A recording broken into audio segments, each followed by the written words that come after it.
Hai, masih bersama dengan Anissa AE.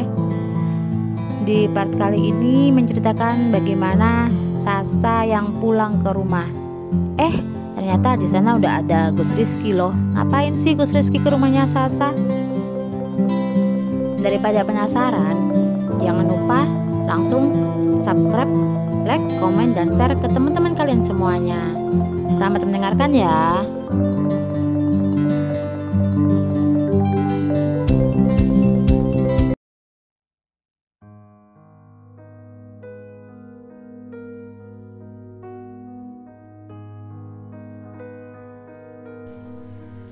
Sasa menaiki angkot menuju rumahnya. Sudah beberapa terminal yang dilewati untuk sampai di sana. Namun, air matanya tak berhenti mengalir. Dia kecewa. Tentu saja. Tak ada kabar yang dia kirimkan pada orang tua. Dia hanya ingin pulang, tanpa dijemput sama sekali.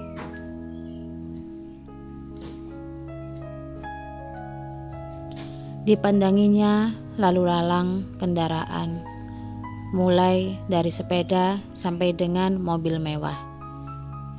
Napasnya mulai beraturan. Ini semua hanya titipan Allah. Harta yang tak seberapa ini tak bisa dibandingkan dengan nikmat yang Allah berikan selama ini. Oksigen yang gratis, mata yang masih bisa melihat saat bangun tidur, telinga yang bisa mendengar dengan jelas, juga nikmat sehat. Semuanya tak bisa dibandingkan dengan harta manusia.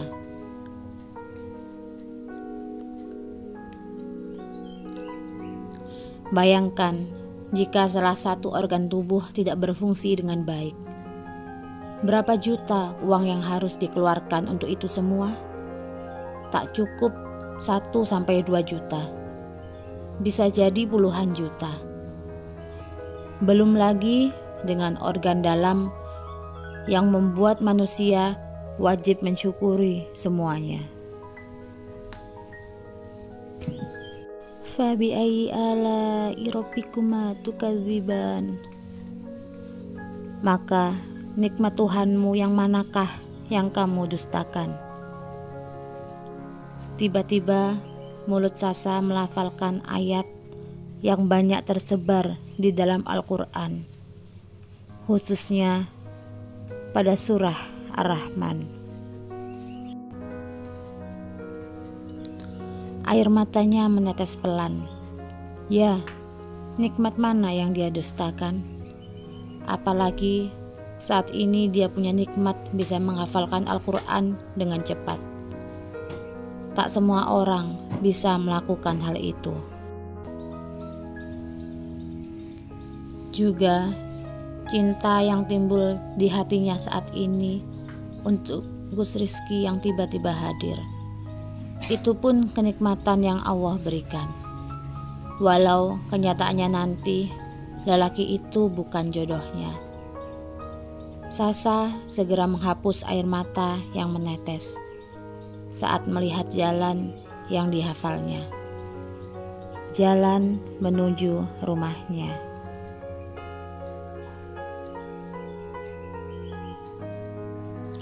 Kiri, Pak, ucap Sasa saat melihat perumahan tempatnya sudah di depan mata. Dia hanya perlu berjalan beberapa menit untuk sampai di rumahnya. Dia melangkah dengan ringan, senyum menghiasi wajah. Namun pintu gerbang sudah terbuka. Pintu rumah juga.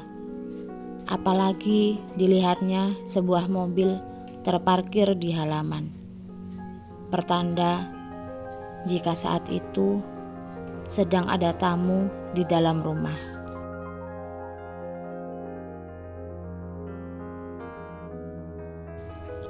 Assalamualaikum, Bu. Waalaikumsalam. Ya Allah, Sasa, Ibu pikir kamu tak akan pulang lagi. ucap Widya sambil berdiri, lalu memeluk putri semata wayangnya.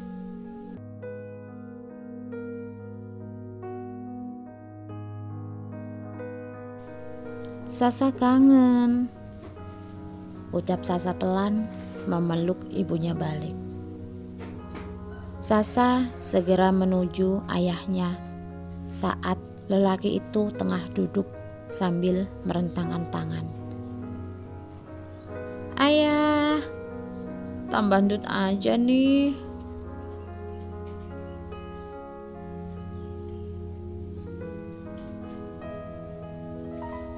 Widya tersenyum melihat kedekatan suaminya dengan sang anak. Mereka memang sedekat itu. Dari Sasa kecil sampai sebesar ini. Selalu lebih dekat dengan suaminya daripada dirinya. Dia pun pergi ke belakang untuk menyiapkan makan siang. Pasti Sasa lapar.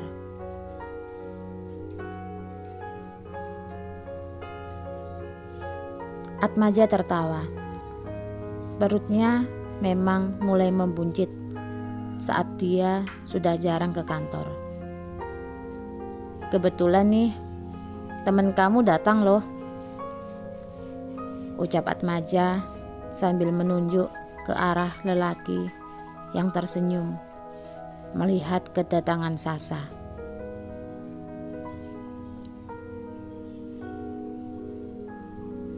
Sasa segera menoleh. Tiba-tiba saja senyum di bibirnya pudar. Wanita itu langsung menundukkan kepala, duduk di samping ayahnya dengan sopan. Dadanya mulai berdebar. Sungguh, dia tak menyangka jika Gus Rizky akan mendahuluinya sampai di sini.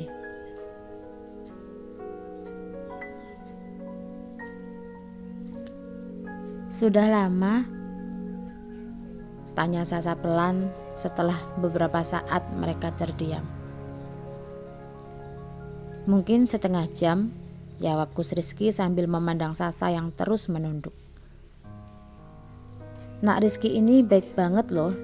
Dia bawain hadiah istimewa buat kamu, ucap Atmaja sambil memperlihatkan sebuah Al-Quran dengan nama Sasa Atmaja di sampulnya. Terima kasih. Gus Rizky tak perlu memberi saya hadiah untuk saya, ucap Sasa pelan yang membuat dahi Atmaja mengernyit.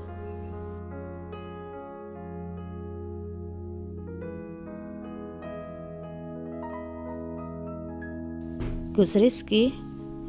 Tanya Atmaja tak mengerti. Memang beliau mengenalkan diri sebagai apa pada ayah? Tanya Sasa sambil menatap ayahnya. Atmaja memandang Sasa dan Gus Rizky secara bergantian. Lalu tawanya pecah. Oh, saya mengerti ada apa di sini.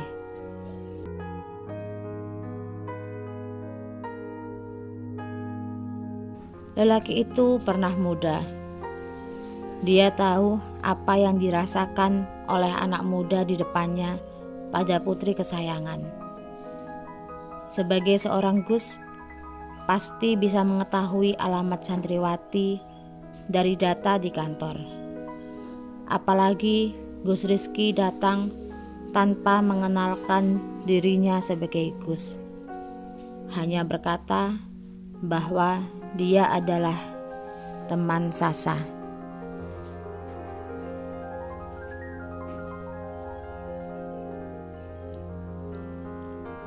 Nak Rizky, makan siang dulu yuk. Ibu masak enak loh hari ini, ucap Widya yang muncul dari ruang tengah. Tak mungkin wanita itu membiarkan Gus Rizky di ruang tamu, sementara mereka makan siang bersama.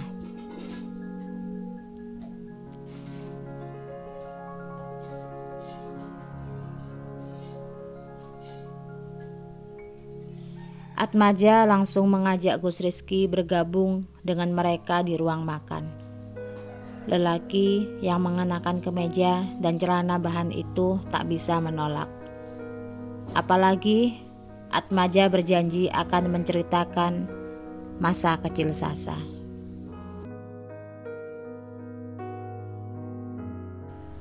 Keluarga sehangat ini. Seperti inilah sosok keluarga yang dia cari. Kehangatan yang jarang didapatkan dari keluarga yang lain. Lelaki itu betah berlama-lama di kediaman Atmaja. Bahkan saat selesai makan nanti, dia mengiyakan ketika Atmaja mengajak untuk bermain catur.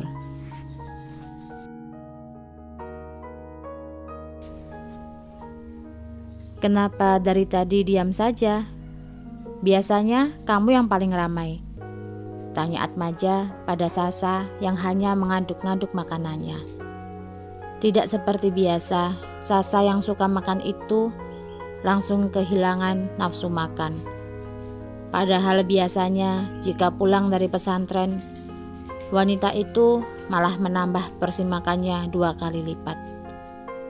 Atmaja merasa hal ini ada kaitannya dengan lelaki yang kini berada di antara mereka.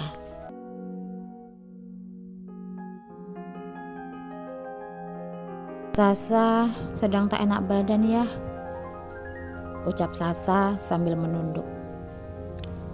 "Kalau kamu tak nyaman dengan kehadiranku, aku bisa pergi," ucap Gus Rizky saat menyadari sikap Sasa. "Sepertinya ada yang perlu kalian selesaikan.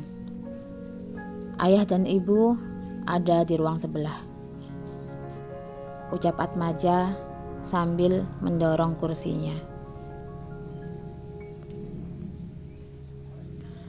Lelaki itu mengajak sang istri untuk pergi. Widya mengangguk, lalu mengikuti apa yang dilakukan suaminya. Mereka meninggalkan ruang makan dalam diam. Kebetulan dia dan istrinya sudah selesai makan. Gus Rizky pun menyelesaikan makannya. Hanya tinggal Sasa yang belum.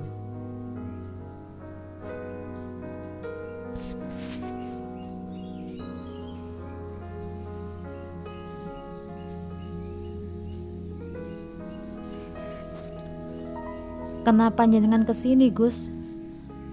tanya Sasa pelan saat merasa dirinya sudah bisa berkata-kata. "Saya ingin meminta maaf padamu," jawab Gus Rizky. "Atas apa? Bukankah Gus Rizky sudah meminta maaf tadi pagi di musola?" tanya Sasa dengan tajam.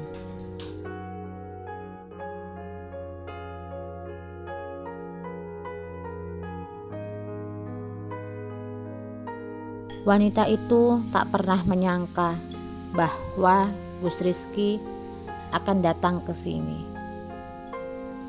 Padahal dia hanya pamit pada Bunyai dan Maisaroh. Kenapa yang datang ke rumahnya adalah Gus Rizky? Yang ingin ditutupnya dengan rapat kini malah terbuka lebar. "Atas janji saya yang akan menghitbah kamu," jawab Gus Rizky kali ini dengan pandangan sayu.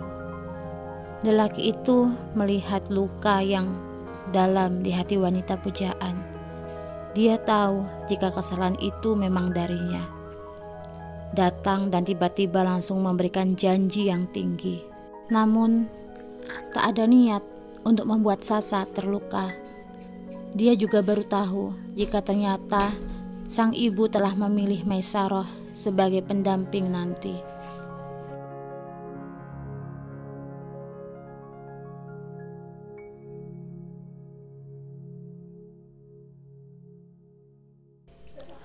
"Tak apa," Saya memang bukan dari keluarga priayi. Saya juga bukan Ning dari pesantren besar.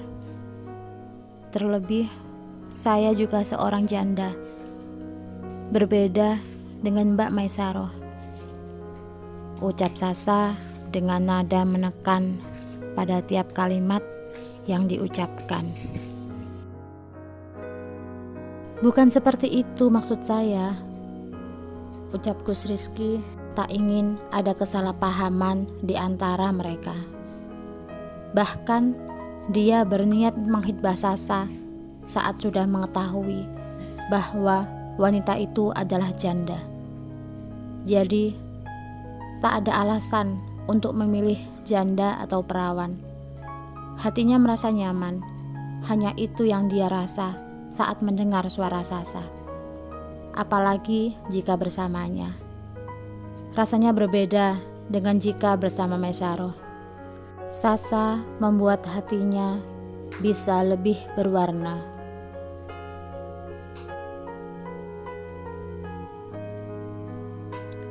Lantas apa? Perkataan Bu Nyai tadi pagi membuat saya sadar bahwa Mbak Maisaroh memang wanita terbaik. Punggung tangan Sasa langsung menghapus air mata yang tiba-tiba menetes. Hatinya sakit. Dia tak memungkiri hal itu. Maaf, saya pun tak ingin rasa ini hadir jika memang kamu bukan jodoh saya. Namun, saat kamu pergi meninggalkan Dalem dengan tangis yang tertahan, saat itu pula hati saya sakit. Saya sudah bertahun-tahun tidak jatuh cinta. Ucap Gus Rizky pelan sambil menatap Sasa.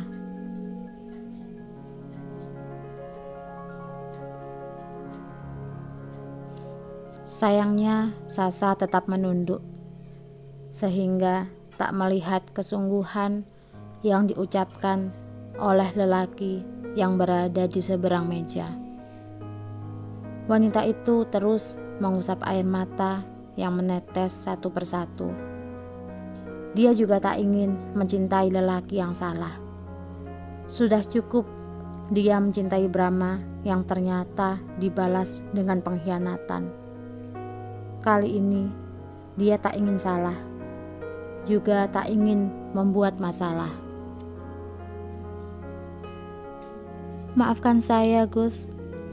Saya tidak bermaksud untuk mengusir. Tapi pintu rumah saya ada di sana. Ucap Sasa sambil menunjuk ke arah ruang tamu. Gus Rizky mendesah pelan, lalu berdiri dari duduknya. Saya akan berpamitan pada ayah dan ibu. Laki itu memandang Sasa beberapa saat. Sasa pun menengadah, membuat mata mereka bertemu. Di sana, mereka sama-sama melihat ada luka. Maaf, ucap mereka secara bersamaan. Pelan tapi terdengar. Cuplikan part selanjutnya. Bukankah lelaki diperbolehkan menikah hingga 4 kali? Kamu bisa mengatakan padanya jika nanti akan poligami. Jadi, Umi tetap bahagia punya menantu Maisaroh, dan kamu juga bisa bahagia dengan menikahi Sasa.